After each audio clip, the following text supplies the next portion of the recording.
Hey everyone, have you ever wondered what life was really like for women back in the Middle Ages? I'm talking about a time of knights, castles, and some seriously tough living conditions. Forget the fairy tales for a second, because the truth is far more gritty and, honestly, pretty shocking. We're going to dive deep into a world where women faced challenges you can barely imagine, and yet, they found incredible ways to survive and even thrive. Get ready, because what you're about to hear will definitely change how you see history. Alright, let's set the scene. Imagine a world where the only light after dark came from a crackling fire. No electricity, no phones, no modern medicine. Life revolved around the sun, and for most people, especially women, it was a constant grind. The Middle Ages, roughly from the 5th to the 15th century, was a period of huge changes, but also deeply rooted traditions. And for women, these traditions often meant a life of struggle and very few choices. From the moment a girl was born,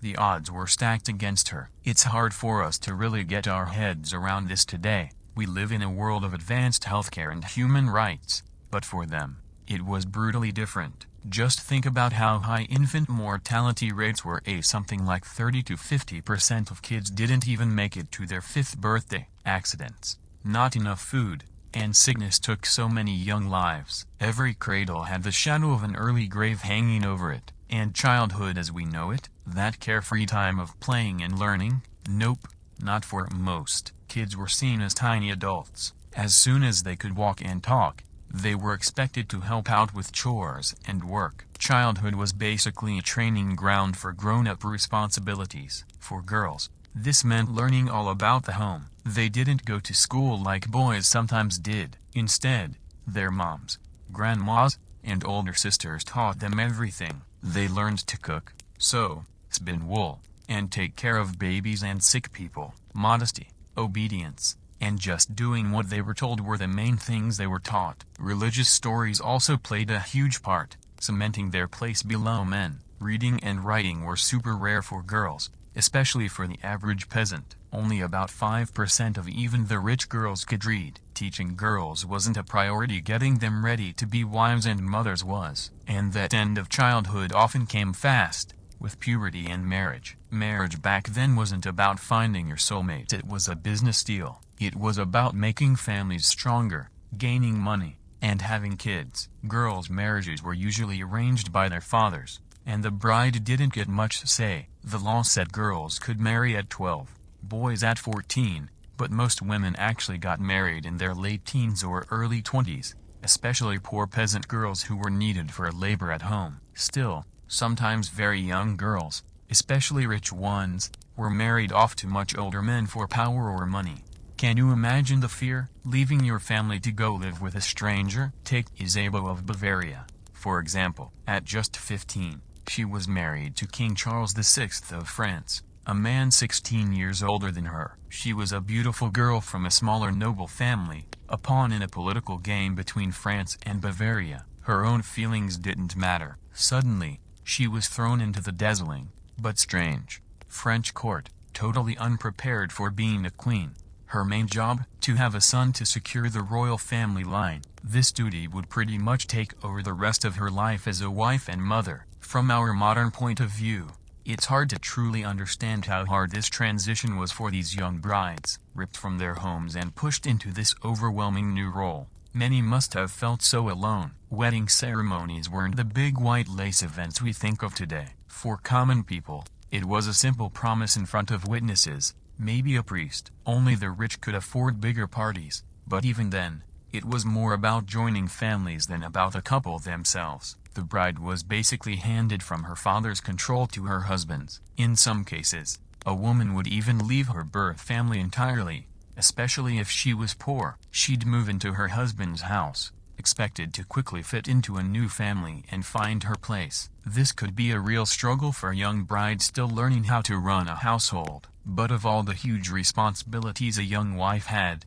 none was more important or dangerous than having children, and lots of them. With limited medical knowledge and so many people dying young, getting pregnant and giving birth were super risky. Many women died trying to have babies. You might be wondering, what was it like for women in medieval times compared to men?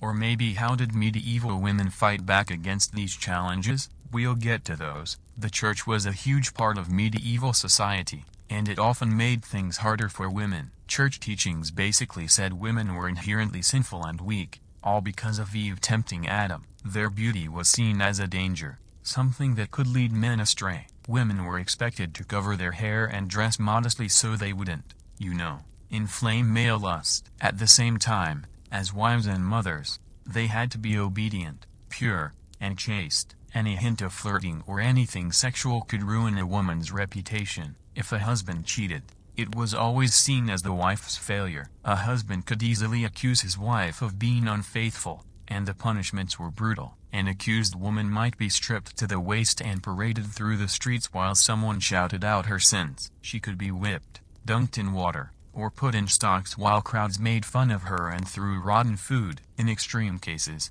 it was death. But you didn't even have to commit a crime to be publicly shamed. Gossiping, nagging, or scolding could also get you in trouble. They had something called a scold's bridle, an iron muzzle that went over your head and pressed down on your tongue. The accused woman would be led through town, totally humiliated. Even for the few women who wanted a religious life, like nuns, freedom was hard to find. Their days were strictly scheduled with prayers, and their bodies were hidden under shapeless clothes. Silence was important. A nun was meant to be seen, not heard. Some women went even further, voluntarily imprisoning themselves for life as anchoresses. These religious women were literally walled into small cells attached to churches, with only a tiny window to get food and take communion. Most never came out again, choosing this grim fate freely. One of the most famous anchoresses was Julian of Norwich. As a young woman, Julian got very sick and had a series of divine visions. After she got better, she decided to leave the world and live in permanent seclusion. For decades, Julian lived in her cramped cell, spending her days praying and meditating. She wrote about her mystical experiences in her book, Revelations of Divine Love, which is believed to be the first English book written by a woman. Julian found a kind of spiritual freedom in her confinement, but for most, it was a harsh sentence. While Julian was writing in her cell, most medieval women were doing back-breaking work. Their daily lives were a nightmare by today's standards. Domestic violence was just a part of life, seen as a husband's right to correct his wife. The story of Marguerite of Flanders shows how vulnerable even noble woman could be. Marguerite was the daughter of King Louis II and was expected to make a grand political marriage. Instead, she was abducted multiple times by her cruel husband, who kept her in prison for years. Marguerite went through unimaginable abuse, bearing many children. When she finally escaped and fled to her father, her ordeal wasn't over. The king sided with his daughter at first, but her husband successfully argued in court that a wife was essentially her husband's property. Poor Marguerite was forced to go back to her abuser, who continued to torment her until he died. This tragic story of a French princess was sadly all too common. Women were basically property belonging to men. Without family protection or money, common women were completely disposable. A rural woman might break her back doing farm work from dawn till dusk, or hurt herself hauling water and firewood. Her exhausted body would be expected to have many children, always hoping for sons. If she survived the dangers of childbirth,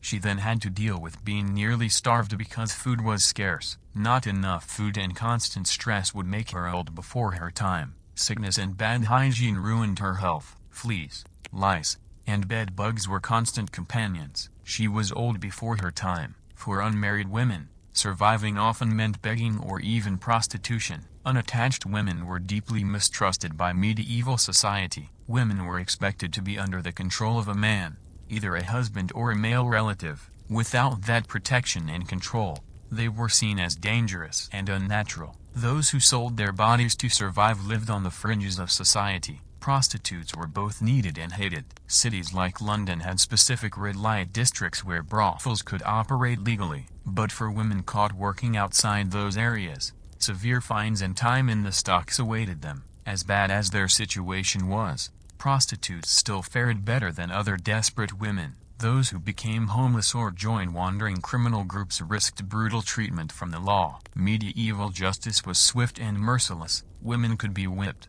branded, or even mutilated for small crimes like theft. But all women, from princesses to prostitutes, lived with an even darker threat, the constant danger of violence against women. This was an inescapable hazard. Men of all classes saw the women around them as fair game to be used and abused. The idea of consent barely existed. Only if the victim was an unmarried virgin, ideally from a good family, were her claims taken seriously. Even then, the best she could hope for was that her attacker might be pressured into marrying her. After all, he had ruined her, so it was the least he could do to make her his wife. The woman's feelings didn't matter. Perhaps nothing shows how dangerous a medieval woman's position was as much as the fear of being accused of witchcraft. This fear hung over their heads constantly. In a world where bad harvests or sick cattle could threaten a whole community, women were easy scapegoats. Any woman who stood out, whether for her knowledge of herbs or just not fitting in, could find herself accused. Midwives and female healers were especially vulnerable, targeted for their dark arts. A woman who helped ease childbirth pain or nursed villagers through sickness could just as easily be painted as a devil worshipper. If crops failed or babies got sick, she was blamed for using evil magic. Witch trials were a joke, with the outcome decided from the start. Accused women were stripped and searched for the devil's mark, some blemish or mole that supposedly proved their guilt. Confessions were forced out of them with torture, and not confessing was also seen as proof. So the innocent were doomed either way. The lucky ones just got dunked in water or publicly humiliated. But many accused witches met a fiery end, burned at the stake in front of a jeering crowd. The obvious hatred of women in these trials was a powerful reminder to all medieval women that they were walking on a razor's edge. Any mistake could be fatal. Given this constant pressure and threat of male violence, it's amazing that medieval women managed to find any ways to make their own choices. But in small ways, some remarkable individuals did resist and rebel against the life men and society planned for them. There was Christine de Pizan, one of the first professional female writers who dared to challenge the widespread woman-hating in male scholarly works. Her book, The Book of the City of Ladies, collected stories of important women and directly confronted arguments against women. As a widow who wrote to support herself and her children, Christine faced condescension from male scholars. But she kept going, arguing passionately for women's moral and intellectual equality. Centuries ahead of her time, Christine planted the early seeds of what would eventually grow into feminism. And in the lives of many ordinary women, there were quiet acts of strength and support. Women relied on each other in the birthing room and formed networks to care for each other's children. In the fields, they shared gossip and complaints, finding brief moments of joy and laughter amidst the hard work. Mothers carefully taught their daughters the skills they would need to survive their lot in life,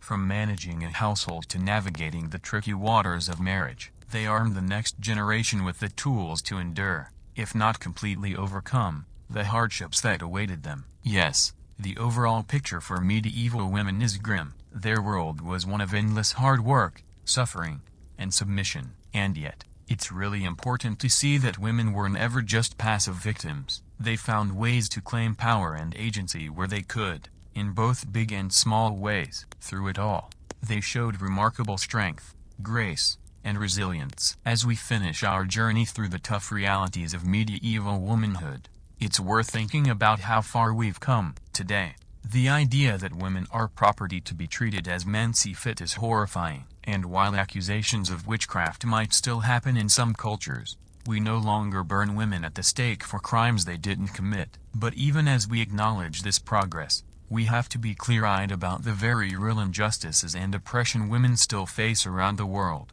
The ways they suffer might have changed, but the fight for true equality and freedom is far from over. You might have even seen some popular YouTube videos like what it was like to be a woman in the Middle Ages or medieval women.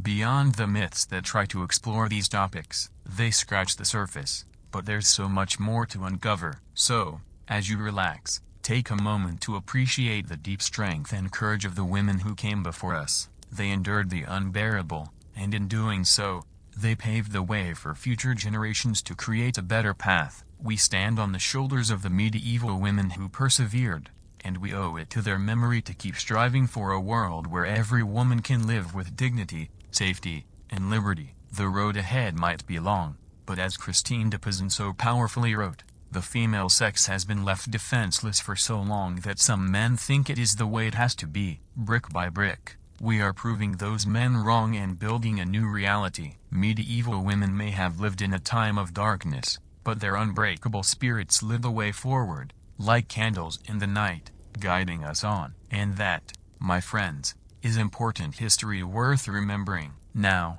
let's talk about some of the lesser known, but equally harsh, daily realities. The poor hygiene and sanitation of medieval times made life unpleasant for everyone, but women faced extra challenges with their monthly cycles. Without modern products, most women used homemade cloth pads or rags that they washed and reused. These didn't absorb much and didn't offer much leak protection. Some women even used grass, hay, sheep's wool, or moss inside their clothes during their periods. As you can imagine, chafing and infections were common problems.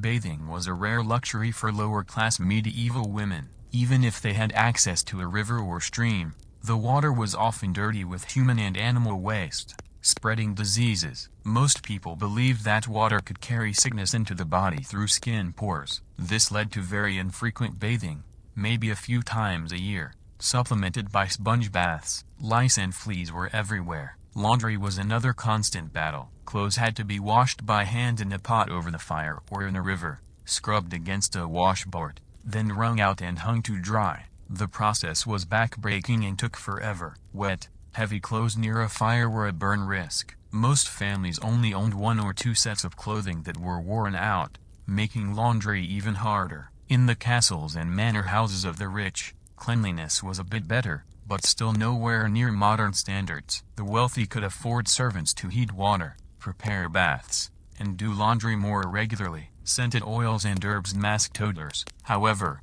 even the grandest stone fortress didn't have running water, flush toilets, or proper waste disposal. Chamber pots were emptied out windows into the courtyards. It's telling that one of the most popular and expensive wedding gifts a rich medieval bride could receive was a flea fur, a fur wrap meant to attract fleas away from her body. Pests were unavoidable. Rats scurrying through bedrooms and banquet halls spread the fleas that carried the bubonic plague. When the Black Death swept through Europe in the 14th century, it wiped out an estimated 60% of the population. Women were on the front lines, nursing the sick and mourning the dead. The widespread death and destruction of the plague years shook society and sped up changes in medieval medical practices. Caring for the sick mostly fell to women in their roles as wives, mothers, midwives, and nuns. At a time when doctors were expensive and few, the care women provided was crucial. Convents often served as hospitals for the poor. Elderly nuns passed down herbal folk remedies to younger ones. Some women used their healing knowledge to become midwives, apothecaries, and even surgeons. In 14th century Paris, Jacqueline Felicia d'Almania was put on trial by the medical faculty of the University of Paris for illegally practicing medicine as a woman. Her patients, including priests and noblewomen, testified for her, praising her diagnostic and treatment skills, which they said were better than male doctors. Nevertheless, she was excommunicated and forbidden from practicing further. It was rare for a woman to succeed in the male-dominated medical field. More often,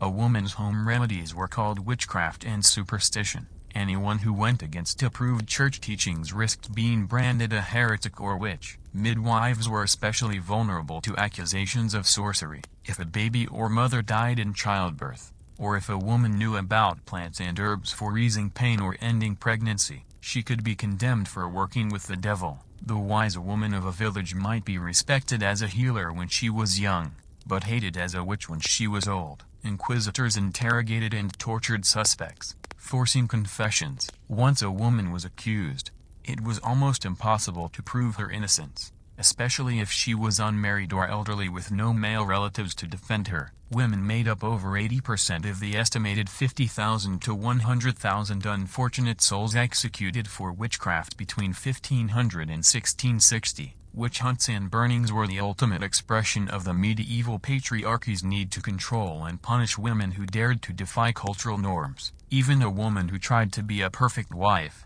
mother, and Christian was still seen as tainted by Eve's original sin, viewed as weak-willed, and easily tempted. To protect her virtue, A woman's role was submission and service, hidden away in the domestic world of motherhood. Venturing out invited male attention and the ruin of her reputation. An unmarried woman was a burden, unable to fulfill her sole purpose of having children. A married woman was her husband's property to be protected or punished as he saw fit, regardless of her feelings. With so much of a woman's worth tied to her ability to have children, the pressure to conceive was huge. Pregnancy was a mix of hope and fear, as the threat of death during childbirth loomed. Noblewomen were considered successful if they produced at least one male heir who survived infancy. Queens who failed to have a prince might be cast aside for a more fertile wife. The chilling fates of Henrietta's wives come to mind. Peasant women had even more reason to dread pregnancy and childbirth. Without access to the best food, living conditions, and care, many women suffered from rickets, a vitamin D deficiency that deformed their pelvises, making labor even harder and more dangerous. Giving birth often took days, even a week of sweat, blood, and pain. If labor seemed endless, a midwife might suggest putting the official birthing girdle of the Virgin Mary from the local church treasury on the mother's stomach to speed delivery. This relic was of little practical use. Midwives did their best to ease suffering with herbal mixtures and salves, but could only hope to catch the baby and save the mother from dying. Isabeau's tough situation wasn't unique. For girls born into noble families, their wedding day often came well before their 18th birthday. Political alliances and strengthening family ties were more important than a young bride's readiness or personal choice. Even as a privileged queen, Isabeau still faced many of the same challenges as less wealthy women when it came to marriage and motherhood in medieval times. The pressure to produce a male heir was immense. A woman's worth was largely measured by her fertility and the number of sons she had who survived. Failing to have a boy brought shame and scorn. Even for queens, childbirth was a terrifying ordeal, full of danger in an age of basic medical knowledge. With each pregnancy, a woman quite literally risked her life. Queen Eleanor of Castile, wife of Edward I of England, went through an incredible 16 pregnancies over 28 years in the late 13th century. Remarkably, she survived them all, though many of the children sadly did not. Her struggles are a testament to the strength and resilience of medieval women facing unimaginable hardship. For the vast majority who were commoners, not queens, daily life revolved around an endless stream of household chores and back-breaking labor from sunup to sundown. If a woman wasn't cooking, cleaning, sewing, or looking after children, she was likely working alongside her husband in the fields, fetching water, or gathering firewood. Privacy was a luxury almost unknown to the average family in the Middle Ages. Most homes were small, cramped spaces where everyone ate, slept, and lived in very close quarters. Beds were shared out of necessity, a common enough practice, but one that could certainly cause tension between couples or parents and children. Hygiene and sanitation left much to be desired by modern standards. Fleas, lice, and other pests were a fact of life. Chamber pots sat nearby, and waste was often thrown into the streets. It's no wonder that disease ran wild in medieval towns and cities. But perhaps no aspect of a woman's life was as difficult and tragic as the lack of control over her own future. The idea of personal freedom and making your own choices, as we know it today, simply didn't exist for most women in the Middle Ages. From birth to death, a woman's path was dictated by the men in her life: fathers, husbands, brothers, sons. Even a woman with considerable talents and intelligence would struggle to live independently. The French writer Christine de Pizan stands out as a rare exception. After losing her husband at a young age, Christine went against custom by supporting herself and her children as a professional writer. In her most famous work, The Book of the City of Ladies, she imagined a symbolic city filled with great women from history and mythology. It was a revolutionary act of imagination in a time when the common belief was that women were weak, emotional creatures, incapable of reason or virtue. But Christine's early feminist thinking was centuries ahead of its time. For most medieval women, their bodies were not fully their own. They were at the mercy of their husband's desires and whims, subject to physical and sexual abuse with little help. Marital rape wasn't even a concept, as a woman was considered her husband's property. Domestic violence was a husband's right. If a beaten wife dared to complain, she was more likely to be scolded for provoking his anger than to see justice. Even a highborn woman had little protection against an abusive spouse. When Marguerite, the Countess of Flanders, displeased her cruel husband, Louis of Maille, he had her abducted, imprisoned, and threatened with execution in the 14th century. Her story reads like a Gothic nightmare, but it was all too real for countless medieval women. The Church, which touched every part of medieval society, often reinforced oppressive attitudes toward women. Ever since Eve tempted Adam with the forbidden fruit, women had been seen as inherently sinful, morally suspicious seductresses who led men astray. Female sexuality was something to be suppressed and strictly controlled. A woman's most important duty was to remain chaste and pure, ideally as a virgin dedicated to Christ, but if not, as a virtuous wife and mother. Woe to any woman who stepped outside those narrow lines of acceptable behavior. The consequences could be severe: a ruined reputation, abandonment, physical punishment, even death in extreme cases. Some pious women sought to escape the dangers and disappointments of the outside world by retreating into religious seclusion. The English mystic Julian of Norwich chose to be walled into a small cell attached to a church in the early 15th century, receiving food and necessities through a small window. There she spent decades in solitary prayer and contemplation, even writing a remarkable series of revelations. For her, the anchor's cell meant safety and spiritual purpose, but to modern eyes, it looks a lot like solitary confinement. As we've seen, life for the medieval woman was defined by restriction of opportunity, of body, of spirit, confined by rigid gender roles, religious doctrine, and the domestic sphere. She endured tremendous hardship and often died young. But then, as now, women found ways to make their mark, to assert their agency, to fight back against their oppression in ways big and small. Through grit and grace, fury and faith, tears and toil, they persevered. Though centuries have brought hard-won freedoms and progress, the ghost of misogyny that haunted the Middle Ages has not fully released its hold on the present day. In our own time, we are still dealing with many of the same issues: unequal treatment, the control of women's bodies, gender-based violence, and discrimination. In learning about the trials faced by our ancestors, we appreciate their strength all the more and see how far we still have to go. As we remember the women of the distant past, we honor their sacrifices, their unbreakable spirit in the face of adversity. We owe it to them to keep striving for a world where every woman can live with dignity,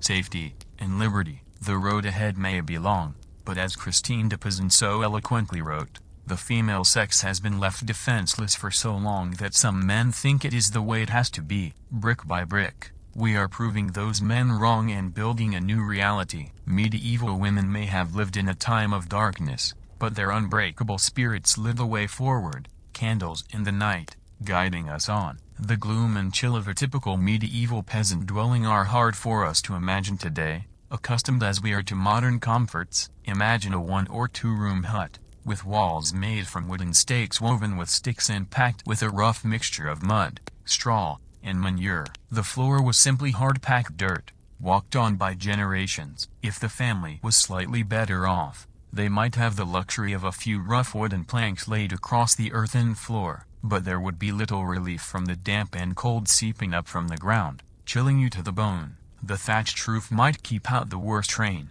but it was a constant battle to patch leaks and keep vermin away. In one corner of this dim home, a medieval woman crouched over the hearth, stoking the smoky fire. Soot stained her face and homespun wool dress. Her red, chapped hands skillfully stirred a watery pottage, the main food for a peasant family. Into the bubbling liquid went whatever meager vegetables they had from the harvest, along with a precious scrap or two of salted pork on a special day if they were lucky. This was the medieval housewife's world, a dark, suffocating place bounded by the earthen walls of the cottage and the muddy paths of the village outside. From dawn to dusk, her life revolved around endless work: feeding the fire, hauling water, cooking, spinning, sewing, washing, scrubbing, and taking care of her husband and children. A woman's work was never done, as the old saying goes, and nowhere was this truer than in the Middle Ages. While her husband worked in the fields or perhaps was a blacksmith or carpenter in the village,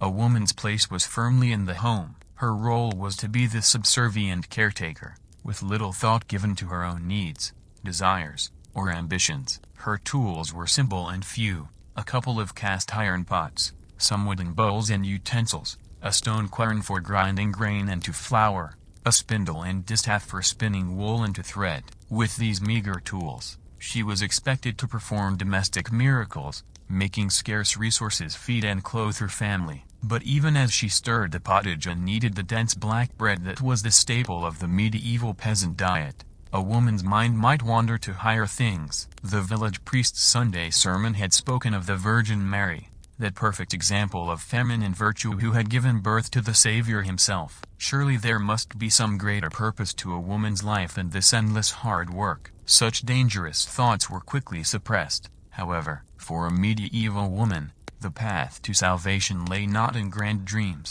but in humble submission to her husband and to God. To strive for anything more was to risk accusations of pride, stubbornness, or worst of all, witchcraft. No, far better to keep one's head down, one's virtue intact, and pray for the best in the life to come. For in the mortal world, a woman's lot was one of relentless hardship and servitude, and woe betide any woman who dared to step out of line or question her place, as we shall see in the stories to come.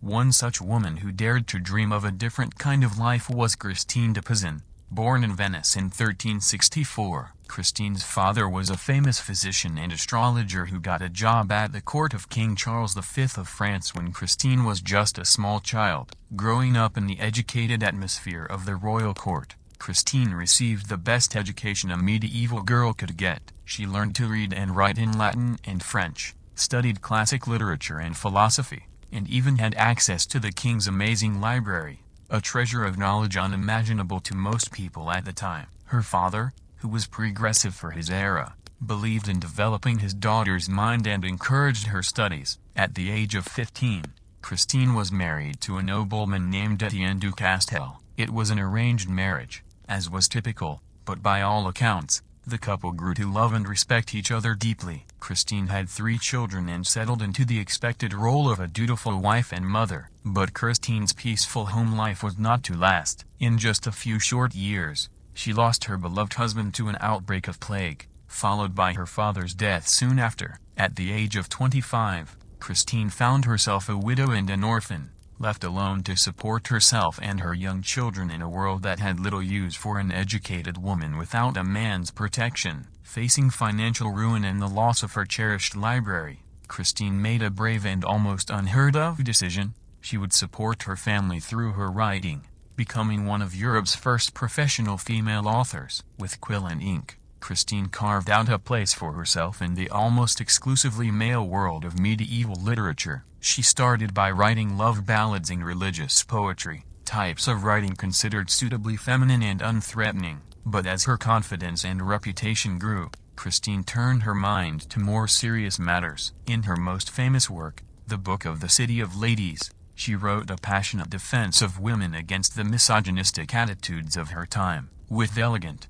sharp prose, Christine debunked the common idea that women were inherently morally and intellectually inferior to men. She argued that women were just as capable of virtue, learning, and leadership as men, if only they were given the chance to prove themselves. Through a series of vivid biographical sketches, Christine celebrated the accomplishments of great female scholars, artists, warriors, and saints throughout history, from the ancient world to her own time. She highlighted women who had overcome immense obstacles to make their mark on the world. There was the famed scholar Hypatia of Alexandria, brutally murdered by a mob for daring to teach philosophy and mathematics; the fearsome Queen Semiramis of Assyria, a brilliant military strategist who conquered vast parts of the ancient world; and the saintly mystic Hildegard of Bingen, whose divine visions and soaring musical compositions had earned her renown throughout Christendom. With each story, Christine chipped away at the wall of misogyny, making a powerful case for the fundamental equality of the sexes. Her radical message resonated with a small but growing audience of educated women who saw in Christine a beacon of hope in a society that tried to keep them in the shadows. Of course, Christine's early feminist views were not well received by the male establishment. She faced harsh criticism and ridicule from some, dismissed as a shrill harpy or a delusional madwoman. Her own lifelong struggle for recognition and respect was a testament to the deeply rooted barriers faced by medieval women with ambitions beyond hearth and home. But Christine refused to be silenced. She continued to write prolifically until her death around 1430, leaving behind a body of work that would influence generations of women to come. Her legacy is a shining example of how one woman's voice, raised in defiance of oppression, could echo down through the centuries. As we continue our journey through the lives of medieval women, keep Christine de Pizan in mind as a rare flicker of light amidst the darkness. For most of her contemporaries, the possibilities she represented of an independent intellectual life were little more than an impossible dream. Marguerite's story illustrates the precarious position of even noble and high-born women in medieval society. Though an heiress of considerable wealth and status, she was still ultimately at the mercy of the men in her life, to be traded and treated as a possession. The fact that there were few real consequences for her husband's brazen abduction shows how such acts of gendered abuse and oppression were often tolerated or overlooked. A woman's well-being was simply not a priority. Of course, women of lower classes had it even worse. With little money or status to shield them, peasant women were easy targets for exploitation by lords, masters, and even their own husbands or fathers. Domestic abuse was widespread, seen not as a crime, but as a man's way of controlling his wife and daughters. According to church doctrine, a woman's duty was to obey and submit. If she stepped out of line, violence was considered an acceptable form of discipline. Making matters worse, women had very little help or protection under the law. In most parts of medieval Europe, they couldn't press charges against an abuser, ask for a separation, or seek justice in their own name. Neighborly intervention was rare, as domestic matters were considered private. Unless the abuse was so bad and well known that it became a public scandal, women were expected to endure in silence. To leave a marriage was to risk complete social ruin. Only in the most extreme cases of cruelty might a noble woman appeal to her own family or the church for help.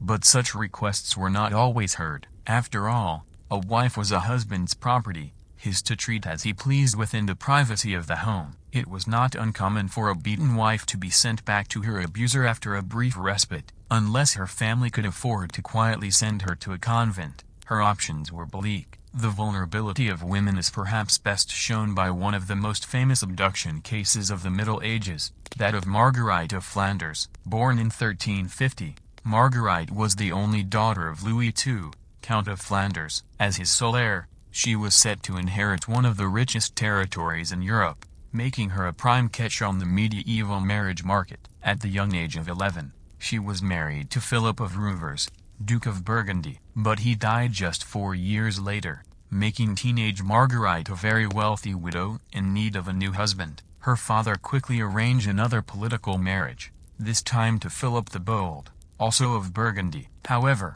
another suitor was waiting, Marguerite's own cousin, Louis III, Count of Flanders. Louis was eager to keep control of Flanders within the family, so in a bold move, he abducted his young cousin, taking her away to Ghent. The poor girl had little say in the matter as the men in her life fought over her considerable fortune, though her father eventually got her back and completed the original engagement to Philip. The whole messy affair shows how even elite women were pawns in the power struggles of men. Such casual hatred of women and oppression seeped into all aspects of a medieval woman's life, even the spiritual. The teachings of the Catholic Church during this period were heavily filled with ideas of female subservience, sinfulness, and sexual temptation. Ever since Eve took a bite of that forbidden fruit, women were seen as morally weaker and more prone to vice than men. As descendants of Eve, women were considered inherently more lustful, vain, emotionally unstable, and intellectually inferior. These supposed flaws justified their subordination to cool, rational men who were tasked with controlling women's behavior for their own good and for society's sake. The Church taught that virtuous women were obedient, chaste, modest, quiet, and diligently domestic, always working in service of their fathers, brothers, and husbands. Any deviation from this pious feminine ideal was quickly condemned. Outspoken, defiant, ambitious, or opinionated women were seen as unnatural and dangerous threats to the social order. And of course, those who engaged in unsanctioned sexual behavior or sex outside of marriage, adultery, or prostitution were painted as wicked temptresses leading men into sin. Never mind that it was usually men coercing and exploiting women into such compromising situations in the first place. So, it's no surprise that one of the worst labels a woman could get was that of a witch. The medieval church saw witchcraft as the ultimate expression of feminine evil, a woman enthralled to the devil, using supernatural powers to undermine male authority and corrupt the innocent. What kind of woman would attract such terrible accusations? Often she was a social outcast of some kind, a widow living alone, an unmarried older woman, a midwife or herbalist, a beggar, or someone who didn't quite fit into the expected role of demure wife and mother. Such vulnerable women made perfect scapegoats for any misfortune that might happen to a community, from failed crops to sickness to impotence. And the flimsiest evidence could justify horrific torture and execution methods, from burning at the stake to hanging to drowning.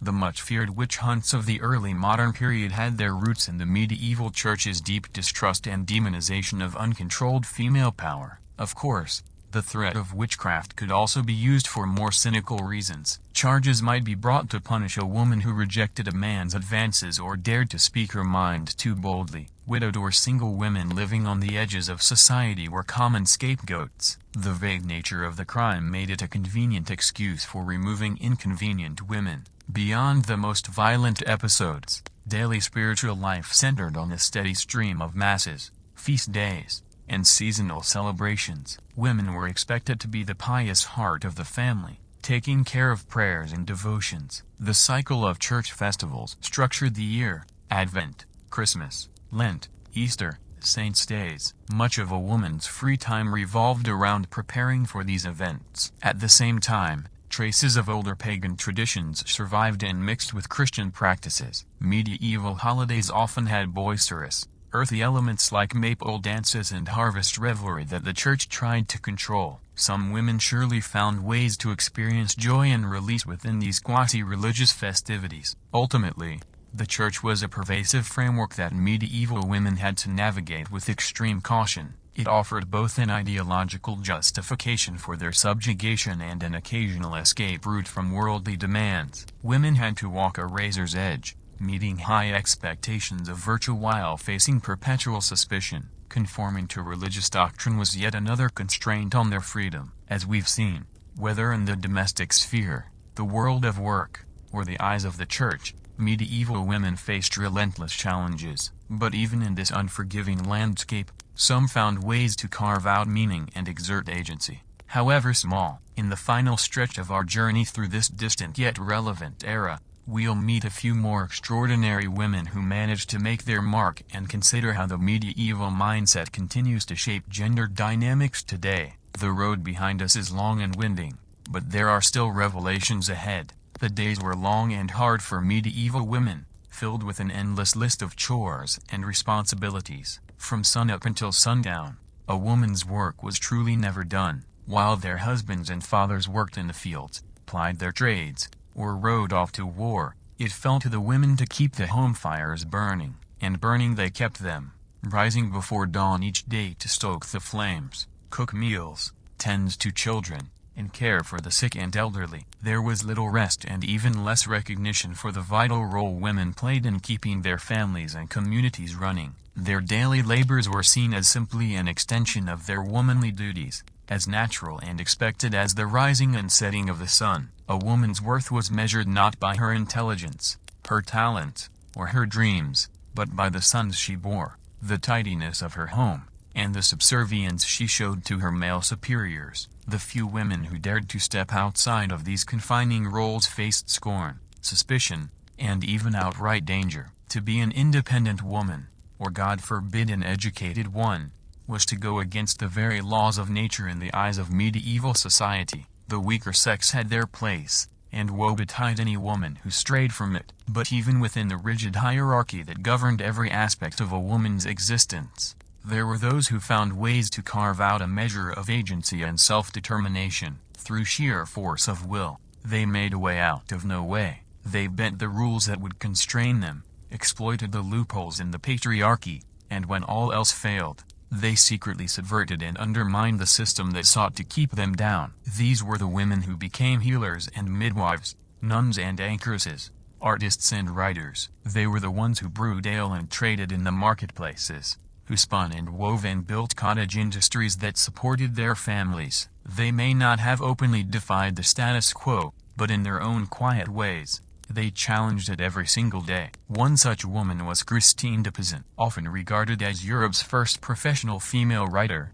Born in Venice in 1364, Christine's intellectual gifts were recognized and nurtured from a young age by her forward-thinking father. Educated alongside her brothers, Christine dove headlong into the study of languages, classic literature, and the sciences, pursuits that were essentially off-limits to girls and women at the time. When she was just 15, Christine's father arranged for her to marry a royal secretary at the French court. It was an auspicious match, and one that brought Christine into an exciting new world of politics, art, and scholarly discussion. For a time, the young bride reveled in the rarefied air of the royal court, attending salons and writing love ballads that earned her the admiration of her learned peers. But Christine's charmed life would soon be disrupted by a series of heartbreaking losses. First, her father, and then her beloved husband, both died unexpectedly, leaving Christine a widow and single mother at the age of just 25. With no male protection or support,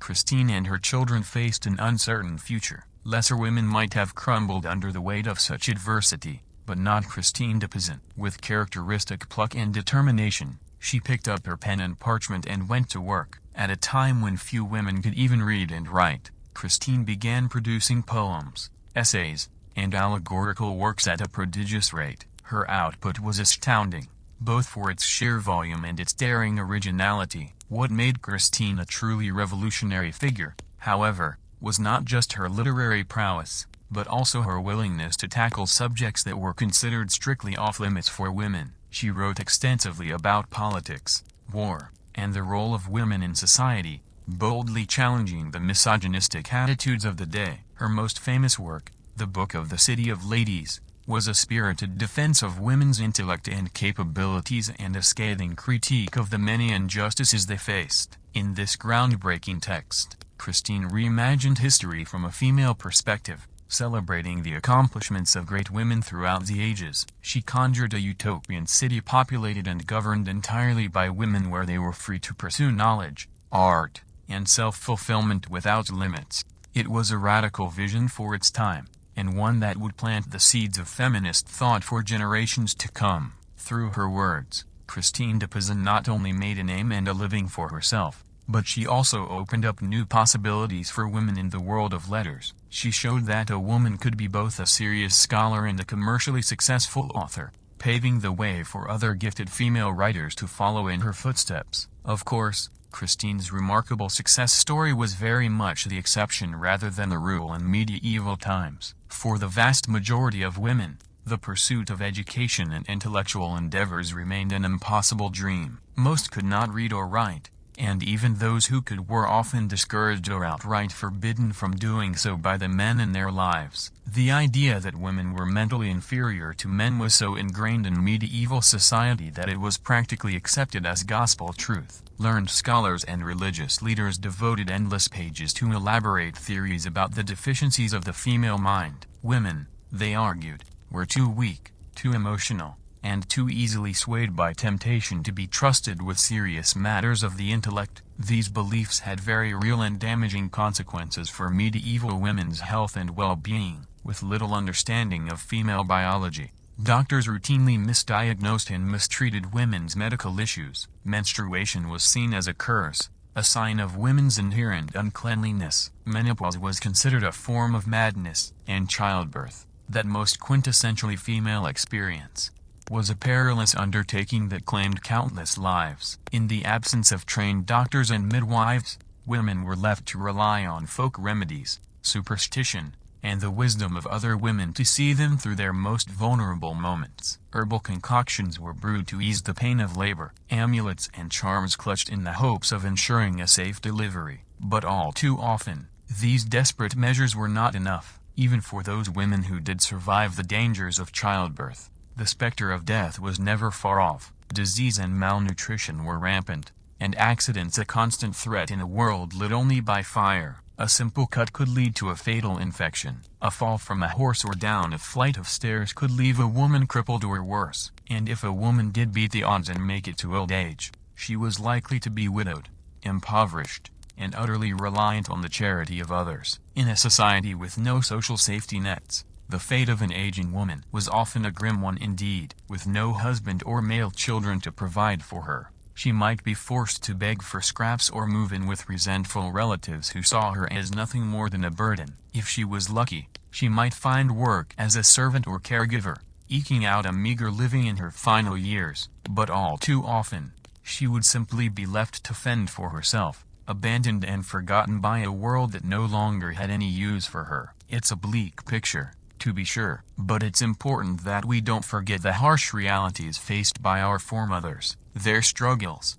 their sacrifices, and their quiet acts of resilience paved the way for the freedoms and opportunities we enjoy today. We stand on the shoulders of giants, even if their names have been lost to history. But as much as we might like to imagine that we've left the injustices of the past behind us, the truth is that women's rights remain a work in progress. Even now in the 21st century, women around the world continue to face discrimination, violence, and oppression on a daily basis. The specifics may have changed, but the underlying attitudes and power structures that enable such abuses are not so different from those of medieval times. We've come a long way, but we still have a long way to go, and as we continue the fight for true equality, we would do well to remember the women who came before us, the Christines and the Elenors, the nameless mothers and daughters who endured unimaginable hardships and yet found ways to persevere. Their strength, their courage, and their indomitable spirit live on in each and every one of us. It falls to us to honor their legacy and to keep pushing forward until the day when every woman everywhere can live freely, fully, and without fear. So, let us not look back on the lives of medieval women with pity or condescension, but rather with deep respect and admiration. Theirs was a world we can scarcely imagine, a world of unrelenting toil and unimaginable grief. And yet, in the face of it all, they found ways to carve out moments of joy, resilience, and even rebellion. They were the unsung heroes of their age, the ones who held up half the sky, even as the weight of the world pressed down upon their shoulders. We owe them a debt that can never be fully repaid, but we can start by remembering their stories, by speaking their names, and by carrying on their fight. For as long as there is injustice in this world, as long as there are women who are denied their basic rights and dignity, their work will not be done, and neither will ours. So let us draw strength from their example, and let us never forget the sacrifices they made so that we might one day live in a world where every woman can rise up and claim her place in the sun. It's a dream worth fighting for, and one that we must never stop pursuing for the sake of our mothers, our sisters, our daughters, and all the generations of women yet to come. As we've seen, life for women in the Middle Ages was full of hardships and challenges that are difficult for us to fully comprehend today. From the moment they were born, girls faced an uphill battle in a world stacked against them. Childhood was a precarious time, with many not surviving past the age of 5 due to disease, malnutrition, and lack of medical knowledge. Those who did make it often had to grow up far too fast. For noble girls like Isabeau of Bavaria, the transition from childhood to adulthood could be especially abrupt. At the tender age of 15, Isabeau was sent from her home in Bavaria to France to marry King Charles VI, a man she had never met who was more than a decade her senior. Imagine the fear and trepidation she must have felt as she left behind everything familiar to embark on a journey to a foreign land and an uncertain future. Isabeau's marriage to Charles was arranged for political reasons, as was typical of the time. Love and personal compatibility were rarely factors in these contracts between powerful families. Instead, a woman's value was tied to her fertility and ability to produce male heirs to carry on the dynastic line. This placed enormous pressure on young brides like Isabeau. Complicating matters further, Isabeau's new husband, Charles, was not of sound mind, prone to bouts of madness that could last for months at a time. He was in no state to rule his kingdom, let alone be a supportive partner. As a result, much of the burden fell on Isabeau's shoulders. Still practically a child herself, She was thrust into the demanding role of queen, expected to manage the royal household, host dignitaries, patronize the arts and charities, all while being pregnant or recovering from childbirth virtually every year. Remarkably, despite the instability of her husband and the scheming of power-hungry nobles around her, Isabeau managed to hold the French monarchy together through sheer force of will. She bore Charles several children, including the future Charles VII. When her husband was incapacitated by his fits of madness, she served as regent in his place, wielding authority normally reserved only for men, and as the 100 Years' War raged between England and France, she became an adept diplomat, negotiating treaties and even personally leading armies into battle while heavily pregnant. Isabeau's story is a testament to the resilience and resourcefulness of medieval women in the face of incredible adversity, but it also highlights how even the most privileged and powerful of women were still severely constrained by the patriarchal attitudes and institutions of the time. For the vast majority of women who were not born into nobility, daily life was a constant struggle of backbreaking labor and drudgery, whereas wealthy women like Isabeau had servants to handle cooking, cleaning, and childcare. Peasant women had to shoulder all of the domestic burdens themselves, on top of helping their husbands with farming and other laborious tasks. The lives of medieval peasant women revolved around an endless cycle of repetitive, physically demanding chores from sunup to sundown. There was water to be fetched from the well, fire was to be gathered, animals to be fed, bread to be baked, and meals to be cooked in heavy iron pots over hot, smoky fires. Clothes had to be washed by hand in the river or local stream, then hung to dry. Candles and soap had to be made from rendered animal fat, and of course, there was the constant spinning of wool into yarn, so ubiquitous a task for women that spinster became a term for an unmarried woman. With all of these essential duties to perform, peasant women had precious little leisure time. Noble women, by contrast, were freed from most of this menial labor, but they too lacked control over their own time and activities. When not tending to their required religious devotions, noble women were expected to spend their days on respectable feminine pastimes like needlework, music, and overseeing the servants, with little opportunity to pursue their own interests and ambitions outside of the domestic sphere. Regardless of class, the one thing virtually all medieval women had in common was their subservient position to men. Daughters were under the authority of their fathers, wives under that of their husbands. Women had few legal rights and protections of their own. Instead, they were seen as property to be transferred from one man to another, their value tied to their dowry, their chastity, and their ability to bear children. Even within the home, a woman had little autonomy. Husbands had the right to make all decisions for the household and to control their wives' behavior and movements as they saw fit by force if necessary. Domestic violence was rampant, as men were taught it was their husbandly duty to chastise and discipline their wives physically or otherwise if they stepped out of line. Marital rape was not a concept a woman's body belonged to her husband to use as he pleased. If a woman dared to defy her husband or was perceived to have damaged his reputation or honor, the consequences could be severe. When Marguerite of Flanders was abducted on her wedding day by her furious husband, Louis of Maille, who accused her of infidelity, she was imprisoned in her own castle for 2 years. Louis eventually released her after the Pope threatened him with excommunication, but the scandal followed Marguerite for the rest of her life. Such was the dilemma of medieval women, damned if they did and damned if they didn't. On the one hand, they were expected to be perfect paragons of virtue, chastity, and obedience. Their every move was scrutinized for the slightest hint of impropriety that could tarnish their reputation and that of their family. At the same time, women were seen as inherently sinful and morally weak creatures, forever tainted by the legacy of Eve, the original temptress. This contradiction placed women in an impossible bind, and the church and society at large were all too eager to police their behavior. Modesty and purity were demanded at all times. Women were to be silent and hidden lest they lead men into temptation with their dangerous feminine wiles. Daring to express sexuality or engage in any unapproved contact with men, even something as innocuous as dancing or flirting, could brand a woman as a harlot. Punishments for accused unchaste behavior included public whipping, dunking in water, exile from the community, and even in extreme cases, death. As we can see, life for the medieval woman was in many ways a lose-lose situation, isolated, disempowered, and trapped in rigid roles and expectations. Women had to tread a razor-thin line in a world where the deck was stacked against them. But even in the face of such oppression and hardship, medieval women found ways to carve out meaningful lives and to shape their world in ways big and small. Take Christine de Pizan, for example. Born in Venice in 1364, Christine had the good fortune to be the daughter of a scholar who encouraged her intellectual curiosity from a young age. Well-educated and fluent in several languages, Christine was a rarity among medieval women.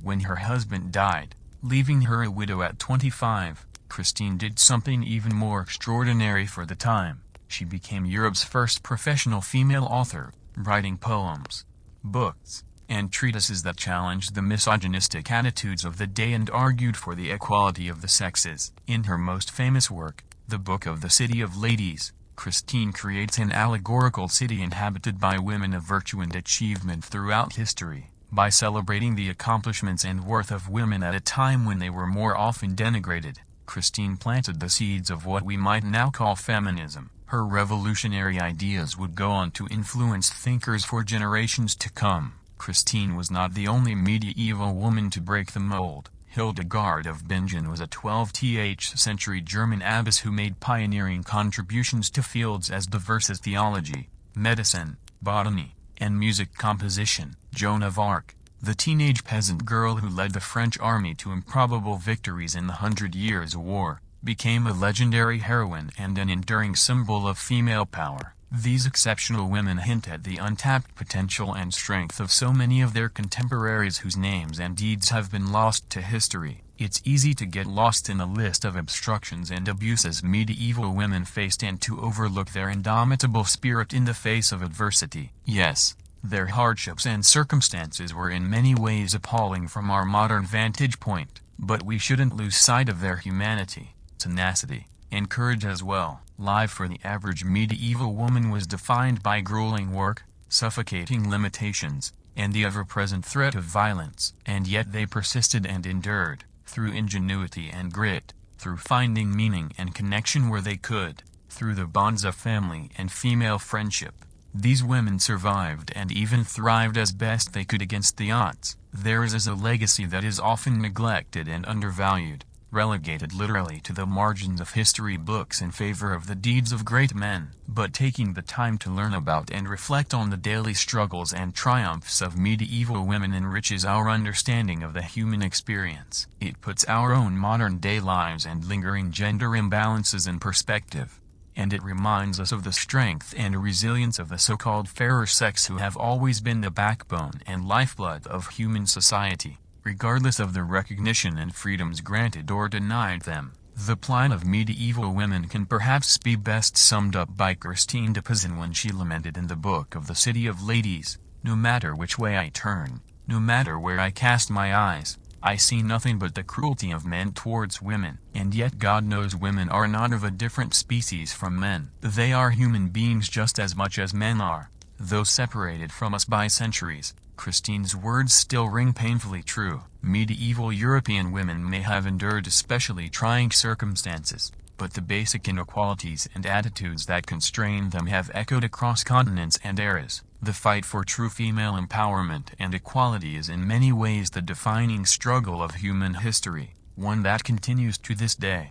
But as we reflect back on and honor the lives of medieval women, lives of endless labor, of stifling limitations, and also of indomitable fortitude, we can draw strength and inspiration from their example. They remind us of how far we've come and how far we have yet to go. As we've seen, women in medieval times faced immense challenges and oppression in nearly every aspect of their lives. From the moment they were born, girls were at a disadvantage, seen as a burden on their families. Many did not survive infancy due to poor medical care, malnutrition, and unsanitary living conditions. Those who did live past childhood had difficult roads ahead of them. Education for girls was minimal, focused mainly on basic literacy, religious doctrine, and skills to make them good wives and mothers, like needlework, cooking, and household management. Unlike their brothers, Girls weren't taught more academic subjects or allowed to pursue professions. Their path in life was limited and predetermined. Even more restrictive were the early marriages that most girls were subjected to,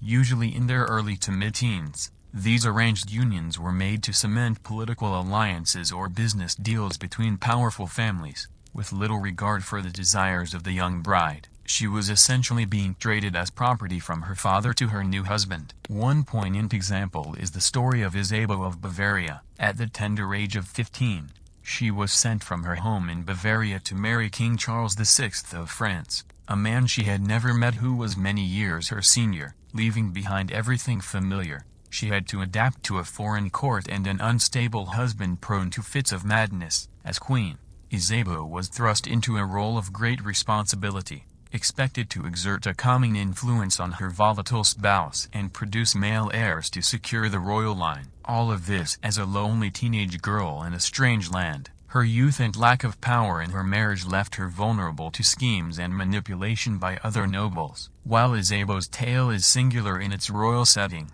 in many ways it represents the lack of agency most medieval women experienced when it came to their marriages. A girl's father or brothers generally arranged her marriage, using it to improve the family's social standing and forge advantageous connections. Her consent was not required or even considered important. Once married, a woman came under her husband's authority and was expected to obey him as lord and master. Her key duties were to manage the household, which was no easy task, and bear as many children as possible, especially sons. Failure to produce a male heir was seen as a wife's fault, not her husband's, and could result in her being scorned or even cast aside. Childbirth itself was incredibly perilous in an age before modern medicine. Maternal mortality rates were extremely high, with many women dying in childbed from complications like hemorrhage or infection. Babies too faced grim odds as disease, accidents, and poor nutrition claimed many before their first birthdays. Even queens were not immune to these dangers.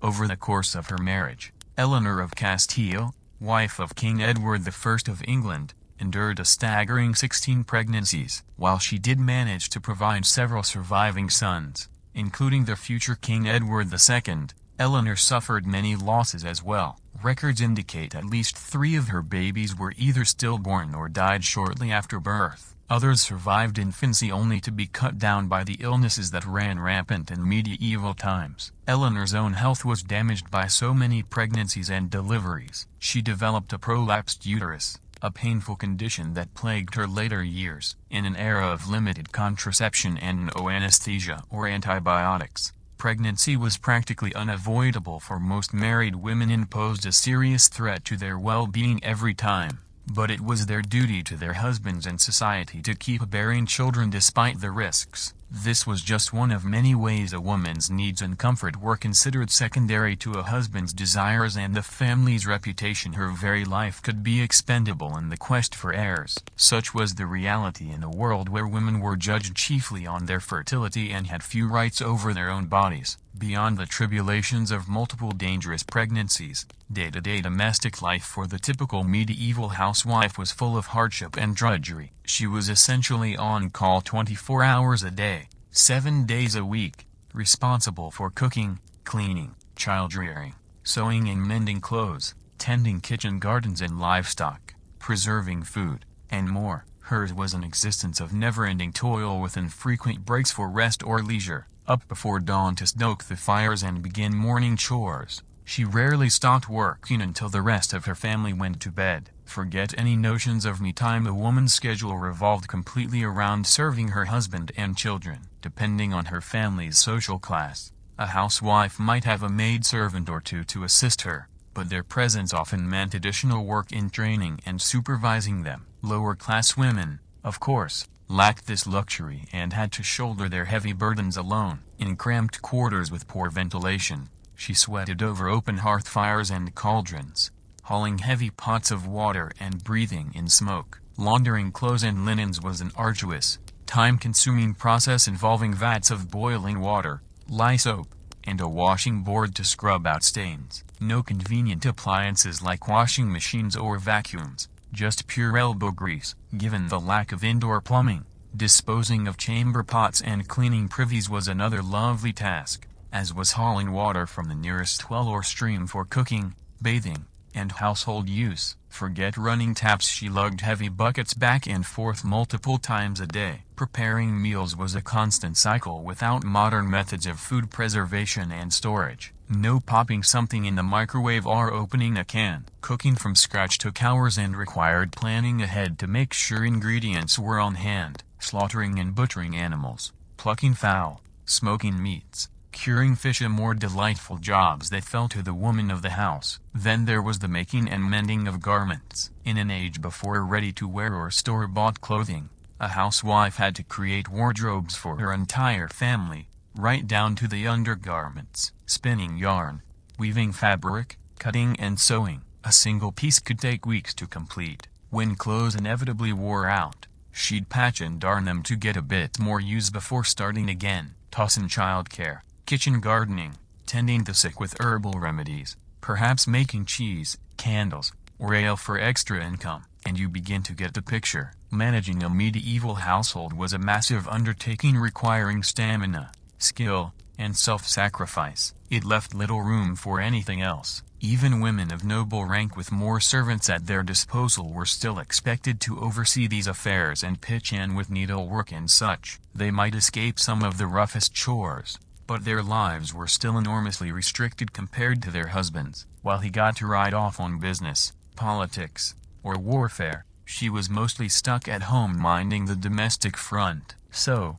from wealthiest to poorest, women in the Middle Ages faced unrelenting labor with precious little rest, assistance, or appreciation, arising earlier and working later than their spouses in most cases, yet always deferring to male authority. A woman's work was truly never done. Not that she got much credit for keeping everyone else clothed, fed, and functioning, while anchoresses like Julian of Norwich found their calling in seclusion and contemplation.